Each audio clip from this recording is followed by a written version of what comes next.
Et on va s'habiller de notre sérieux le plus, en tout cas, ajusté.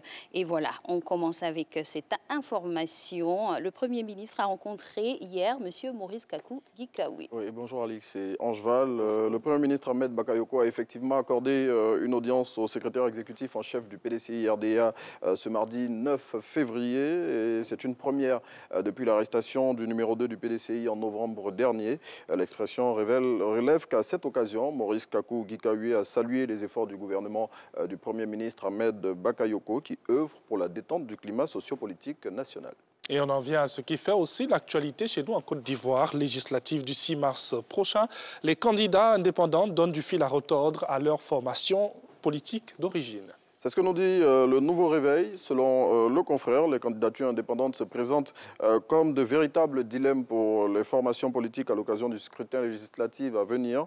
Selon l'analyse du Nouveau Réveil, ces candidats sont souvent proches des bases, contrairement aux personnes choisies par les partis. Et cette situation, qui est très souvent à l'origine de tensions, embarrasse les chapelles politiques. Et que nous dit donc l'intelligent d'Abidjan ce jour? Eh bien, l'intelligent d'Abidjan s'intéresse à la migration vers la télévision numérique terrestre en Côte d'Ivoire, qui a nécessité plus de 20 milliards de francs CFA d'investissement. Et cette annonce a été faite ce lundi par le ministre de la Communication, Sidi Timoko Touré, selon lequel le passage de la Côte d'Ivoire de la télévision analogique à la télévision numérique terrestre a nécessité plus de 27 milliards de francs CFA d'investissement de l'État de Côte d'Ivoire. Et l'Inter propose dans son numéro de ce jour un dossier sur la filière cacao. Cacao qui veut tuer l'or brun, c'est le titre de ce dossier proposé par l'Inter. Dans ce sujet, le confrère passe en revue les difficultés connues par la filière cacaoyère ivoirienne, africaine et mondiale depuis de nombreuses années. Il met en avant le rôle des multinationales et des industries du chocolat qui sont prêtes, selon lui, à tout pour préserver leurs intérêts, quitte pour cela à étouffer les pays producteurs. Et après avoir planté le décor, le quotidien qui va au-delà de l'info propose des pistes de solutions qui, à son goût, pourraient permettre aux pays producteurs de reprendre la main sur les puissants lobbies du cacao. Lutte contre la fraude maintenant. Les douanes ivoiriennes réalisent une belle opération.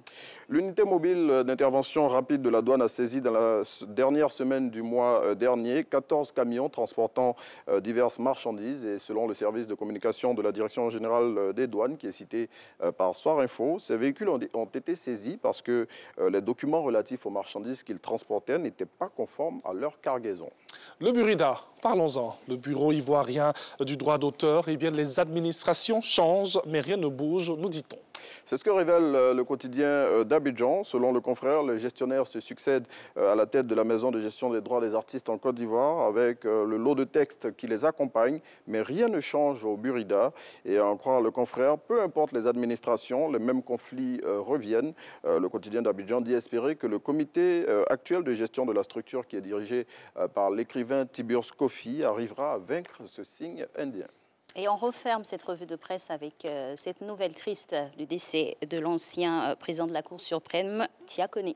Oui, l'information est tombée hier. L'ex-président de la Cour suprême sous les présidents feu Robert Guéhi et Laurent Gbagbo de juillet 2000 à avril 2011 a tiré sa révérence hier. La nouvelle, selon Soir Info, a été confirmée par le ministre Albert Mabry-Toikeus sur sa page Facebook.